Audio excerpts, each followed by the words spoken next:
What's going on? Thanks so much for coming back on the show, especially appropriate with you being associated with the Irish here on St. Patrick's Day. But I do have to bring it up.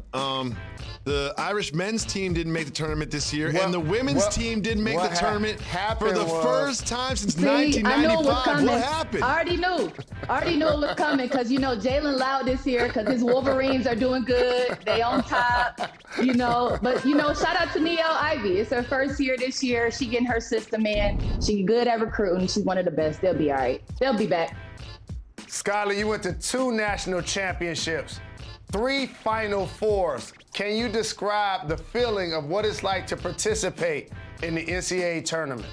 It's nothing like it. I always said it's the purest form of basketball. I mean, records don't matter, numbers don't matter, expectations, and just being able to experience the Final Four, it's like once in a lifetime. So for me to go 3 times, sometimes we had expectations, sometimes we didn't, but those are some of my best memories in basketball. Obviously, had a great time and wish we got the ship.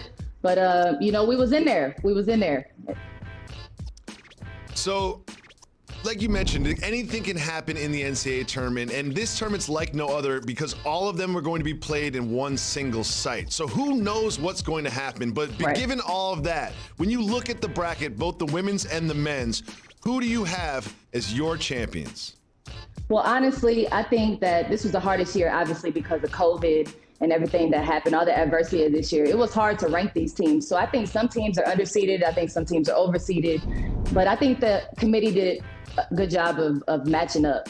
And specifically in that Riverwalk region where you got Baylor, you got UConn, you got Iowa.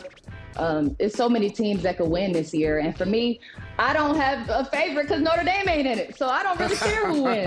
But if I had to pick one, I'd say you got to watch out for South Carolina. You got to watch out for Texas A&M. I don't think they get the respect that they deserve. And obviously the teams that's always in it, UConn and Stanford.